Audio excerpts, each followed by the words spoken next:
Candidata, bom dia, obrigado pela presença, por participar aqui desta iniciativa.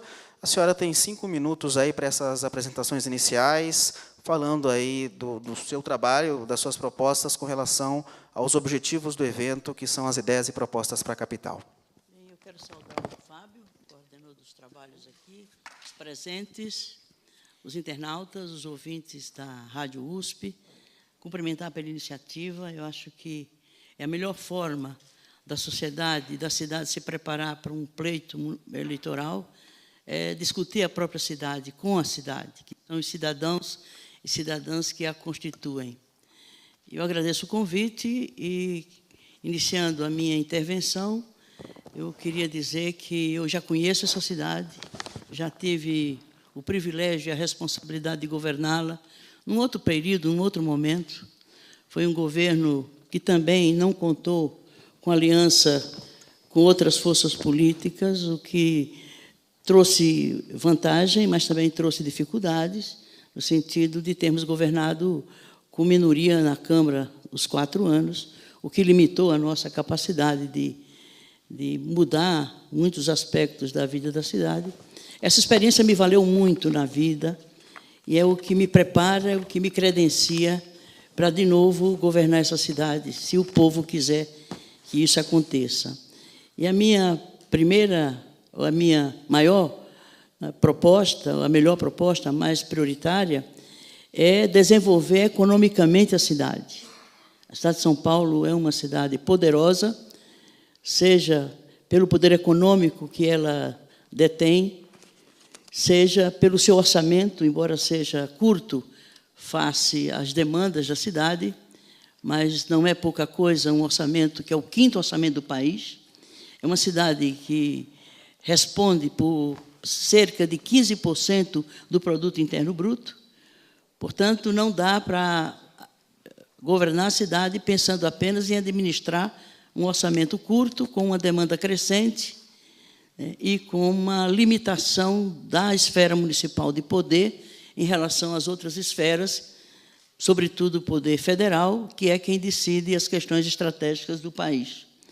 Então, nós queremos empoderar economicamente a cidade, desenvolver o potencial econômico da própria prefeitura,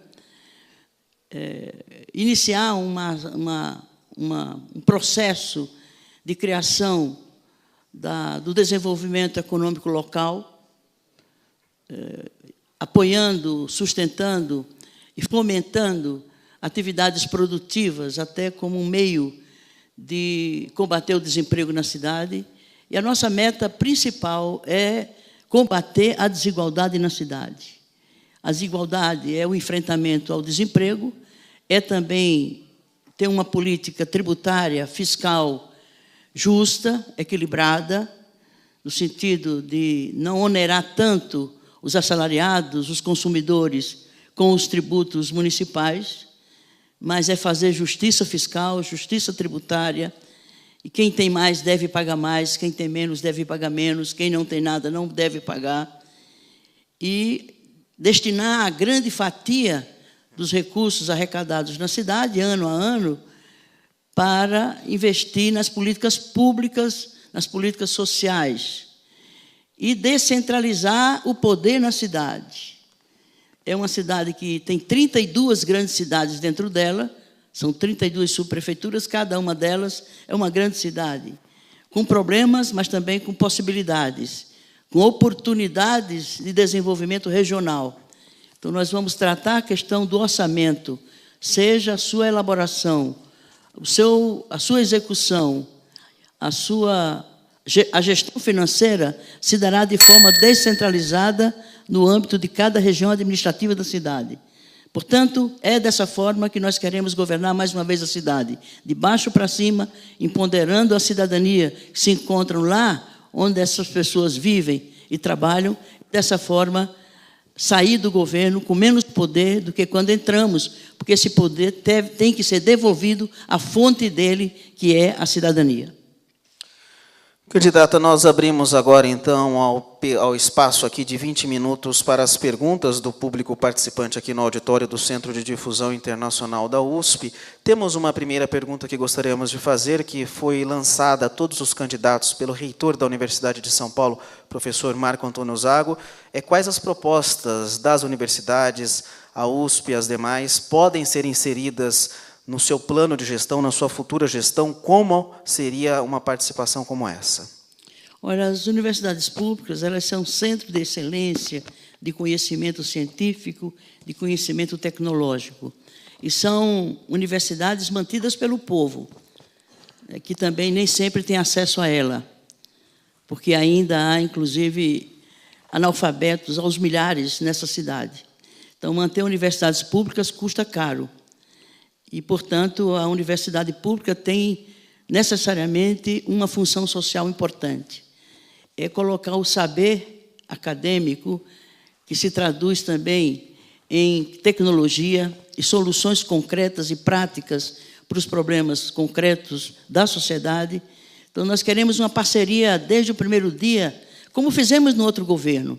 Nós tínhamos, inclusive, no nosso quadro de secretários, vários professores da USP, e nós utilizamos conhecimentos tecnológicos da USP para resolver certos problemas, inclusive de infraestrutura na cidade. Nós produzimos asfaltos a partir de certas tecnologias geradas pela própria USP, o que barateou os custos e aumentou a capacidade de ampliarmos a oferta desse insumo para manter a cidade devidamente resolvido o seu problema de infraestrutura, seu problema de pavimentação na cidade.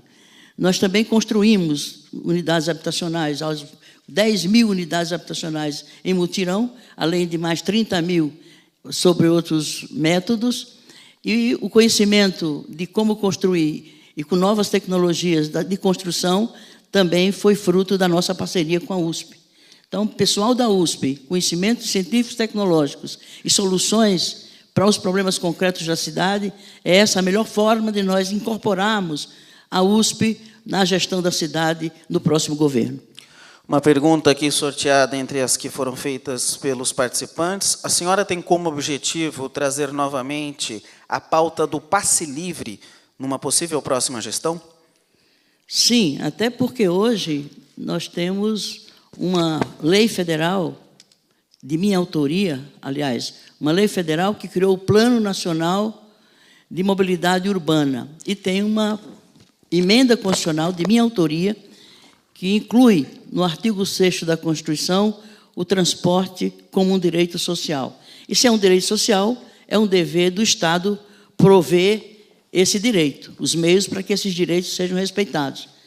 Nós vamos implantar o passe livre progressivamente, começando nos finais de semana, para que as pessoas possam acessar os parques públicos, os cinemas, os teatros, as bibliotecas, fazer visitas aos seus familiares, seus amigos em final de semana. Portanto, liberar o passe nos ônibus da cidade nos finais de semana. Também o transporte intra-bairro, não sendo entre bairros, também é possível adotar a política do passe livre, da tarifa zero, que não conseguimos viabilizar no nosso governo, exatamente por não termos o apoio da Câmara de Vereadores. Portanto, esse é um compromisso. Isso vem ao encontro de uma nova legislação que reconhece a mobilidade como um direito social, humano, inclusive, e é dever do Estado prover esse direito. Mais uma pergunta do público participante aqui. Na sua opinião, candidata, qual seria a maior deficiência na atual gestão aqui na Prefeitura de São Paulo e o que a senhora faria para saná-la? Olha, tem muitas deficiências, e não só por problema da gestão em si mesma, mas um grande problema que eu pretendo enfrentar no primeiro dia é o problema da dívida pública. São Paulo destina no seu orçamento, de 2017, o orçamento já está estabelecido, mais de 3 bilhões de reais para pagar juros e serviços da dívida municipal. Nós queremos enfrentar esse problema no âmbito da justiça, né, questionando o pagamento de juros sobre juros, chamados juros compostos, e vamos querer renegociar essa dívida para que não pese tanto no orçamento da cidade um volume tão grande de recursos, né, que é destinado anualmente a pagar juros e serviços da dívida, sem sequer abater essa dívida, que já chegou a mais de 70 bilhões. O atual prefeito conseguiu renegociar no início do ano, mas ainda não teve um impacto direto, prático, no orçamento da cidade. Reduziu para mais de 30 bilhões, mas foi uma queda de quase 50%. Isso é um alívio, porém, os juros compostos continuam sendo adotados, o que os governadores conseguiram na Justiça derrubar. Inclusive, o Supremo Tribunal autorizou a que os governadores não pagassem, né, esses juros, esses serviços, porque era ilegal, porque havia juros sobre juros. E a Prefeitura de São Paulo não encaminhou a mesma iniciativa, e nós vamos fazê-lo logo no início da nossa gestão. Portanto, enfrentar esse problema, porque ele é a raiz e a base de todos os demais problemas da cidade, por não dispor dos recursos necessários para investimentos e para a manutenção da cidade, na sua complexidade, na sua diversidade e na carência enorme que a sociedade sofre. Outra questão sorteada aqui das que foram feitas pelo público correlata essa questão, candidata. Em todo novo governo há um desmonte do governo anterior. E em que sentido a senhora está aberta a manter certas políticas do governo Haddad? Tudo aquilo que não só a gestão Haddad construiu de positivo para a sociedade, os demais governos anteriores, que também tenham feito o mesmo, ou seja, também proposto e realizado políticas positivas no interesse da sociedade, da cidade, nós vamos manter, ampliar, aperfeiçoar, porque não são conquistas do prefeito A, B ou C, são conquistas da sociedade, da cidade. Não é mérito pessoal desse ou daquele prefeito ou prefeita, né, resolver um problema importante para a cidade, ou implementar uma política que seja de interesse da maioria da população da cidade. Então, vamos manter todos os acertos, naquilo que for possível e necessário, vamos ampliar e aperfeiçoar, porque, insisto, não é mérito desse ou daquele gestor, mas é um direito e uma conquista da sociedade. Qual a sua visão sobre a disputa eleitoral no que diz respeito à nova política de financiamento de campanha e também às regras de participação em debates na TV? Olha, para o PSOL não faz diferença, porque o PSOL já tem, nos seus princípios, não ficar a depender da ajuda de instituições, de empresas, portanto, de pessoas que têm o controle do capital na cidade e no país. Nós não aceitamos nem solicitamos a ajuda de empresas, portanto, isso para nós não faz a diferença. De uma certa forma, eu poderia até dizer assim, não, isso dá uma certa igualdade de tratamento, o que não é verdade, porque tem um Caixa 2 pela frente, e aí a fiscalização sobre a possibilidade de Caixa 2 ser usado ainda mais intensivamente tem que ser uma preocupação dos partidos, dos candidatos e da própria Justiça Eleitoral, fiscalizar o Caixa 2, que vai entrando, né, com mais volume, provavelmente, na tentativa de substituir aquele extraordinário volume de recursos que vem via empresários. Agora, a legislação ela é restritiva, ela é excludente e ela é antidemocrática. Foi uma lei que se aprovou em outubro de 2015, um ano, portanto, antes das eleições, que é o princípio da anualidade, que tem que ser uma lei um ano antes aprovada, e tem um dispositivo nela que exclui partidos que não têm uma bancada de mais de 10 deputados, o seu candidato fica excluído dos debates, o que é uma enorme injustiça. A senhora está falando agora no caso da participação na TV. Tá? Exatamente. Veja bem, o Cunha, né, o presidente réu, que só falta morrer, mas já está morto politicamente, morrer no sentido político, né, mas está lá, já foi cassado, graças à atuação do PSOL, bancada pequena, de 6, mas teve força política e competência política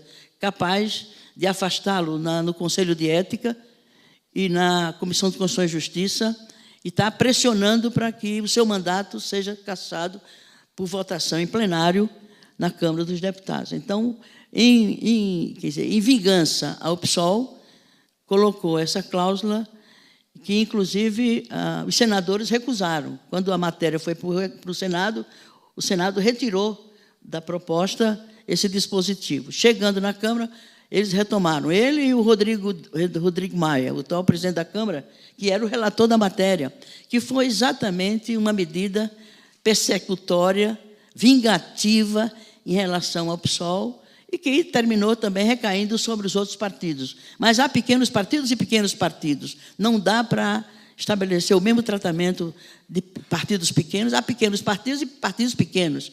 O nosso tem programa, tem ideologia, tem doutrina e tem compromissos e competência política, modéstia à parte, sobretudo através da sua militância de base e a sua bancada, que, embora pequena, tem feito a diferença do Congresso Nacional. Isso, no caso, relativo às propostas, às ideias da senhora para a candidatura em São Paulo, essas questões de financiamento de campanha e de tempo de TV. No caso da campanha da senhora aqui, qual a sua avaliação? Olha, eu vou ficar impedida, né, proibida de fazer chegar aos eleitores as nossas propostas, porque o horário eleitoral do PSOL são 10 segundos por dia. Dá em 10 segundos, num tempo tão curto, que eles reduziram também o curto, que isso interessa às emissoras, né, porque, de alguma forma, esse horário não é gratuito, porque isso rebate nos tributos que as emissoras recolhem aos cofres públicos. Deixam de recolher, né, portanto, quem paga, de novo, é o erário público. Mas isso impede que alguém que tem um candidato de um partido, independente do seu tamanho, tenha propostas a dialogar e a debater com a sociedade. Nós estamos impedidos. Isso é antidemocrático, isso é regressivo do ponto de vista político, é algo inaceitável, inconcebível. E estamos a reclamar no Supremo Tribunal. O Supremo Tribunal pautou para quarta-feira o julgamento de uma ação de inconstitucionalidade do PSOL e de alguns da rede também, questionando essa determinação legal. E entramos ontem com uma liminar junto à Justiça Eleitoral da primeira região, aqui de São Paulo, questionando a Bandeirantes, que vai promover o primeiro debate antes da decisão do Supremo. Nós queremos evitar que esse debate da próxima segunda-feira, antes da quarta, que é quando a Justiça o Supremo vai julgar a ADIM do PSOL, não haja, ou se houver, inclua os que estão escolhidos por aquele absurdo da lei eleitoral aprovada nas condições que eu já apresentei antes. Candidata Luiz Erundina, mais uma questão aqui dos participantes no auditório do Centro de Difusão Internacional da USP. Lembrando que as perguntas são sorteadas entre as que foram aprovadas aqui pela organização, as que não são pertinentes à questão das ideias e propostas dos candidatos à prefeitura ficam disponibilizadas numa urna aqui para serem consultadas depois livremente. Qual a sua iniciativa em relação à preservação e proteção do meio ambiente, tendo em vista a escassez que a cidade tem em áreas verdes e, consequentemente, escassez em água? Mais uma pergunta feita pela plateia. A questão ambiental, a sustentabilidade, está no cerne da nossa proposta. E ela não pode se constituir numa área à parte. Toda a ação do governo e todas as autorizações que o governo dá em relação a certas obras que se constroem na cidade, a certas intervenções no urbano da cidade, precisa ter critérios que preservem a sustentabilidade ambiental da cidade, a qualidade de vida na cidade. Uma proposta nossa é substituir, por exemplo, as fontes de energia, né, elétrica por energia solar. Nós propomos a adoção de painéis solares em cada escola, para que a própria escola possa dispor de uma energia solar, o que reduz custos e que reduz, evidentemente, outras consequências de um tipo de energia que nem sempre dialoga corretamente com a preservação da qualidade ambiental da cidade, da qualidade de vida. nós vamos ampliar a mancha verde da cidade, criando parques públicos. Por exemplo, o Parque Augusta precisa tirar os prédios que ocupam aquele pulmão verde ali no centro da cidade, ali na Rua Augusta. Então, recuperar aquela área verde para que, de fato, seja apenas de uso público, de uso que não seja ocupada com a presença de grandes imóveis ali no parque. Um outro também é construir o Parque dos Búfalos, lá na Bilíngues, e preservar as áreas de mananciais daquela região. Então, além disso, nós queremos, portanto, adotar uma política de mobilidade urbana que substitua, né, o diesel na cidade por outras formas de energia, além de um controle muito forte sobre os resíduos sólidos, a coletiva, generalizar na cidade a coletiva seletiva e o tratamento adequado ao lixo que se coleta na nossa cidade. Portanto, várias medidas estão sendo programadas para serem adotadas durante o nosso governo, com uma atenção muito forte à questão ambiental e à qualidade de vida na cidade. Bom, decorridos aí cerca de 16 minutos dos 20 propostos, uma das questões aqui da organização da jornada eleitoral, candidata, é quais seriam os principais legados que a sua gestão deixaria para a cidade de São Paulo, caso seja eleita? Olha, eu espero deixar a cidade com menos desigualdade, em que a própria política de desenvolvimento econômico local e a política de geração de trabalho e renda, não necessariamente emprego, diminua a desigualdade na nossa cidade. Uma outra é radicalizar a democracia da gestão. Como eu dizia antes, cada subprefeitura é uma grande cidade e ela não pode ser administrada lá da sede do palácio onde fica a prefeita ou o prefeito. Nós temos que diminuir a cabeça do governo, diminuir o número de secretarias e de órgãos que podem ser operadas essas políticas no âmbito de cada região administrativa. Então, a saúde, a educação, a habitação, a cultura, o transporte e as demais políticas públicas, elas devem ser planejadas, operadas e avaliadas e acompanhadas no âmbito de cada região administrativa. Nós vamos governar de baixo para cima. A prefeita vai estar constantemente nas subprefeituras e ponderando o conselho de representantes que existe em cada subprefeitura, o subprefeito que será escolhido numa lista tríplice por indicação das próprias lideranças e movimentos de cada região da cidade.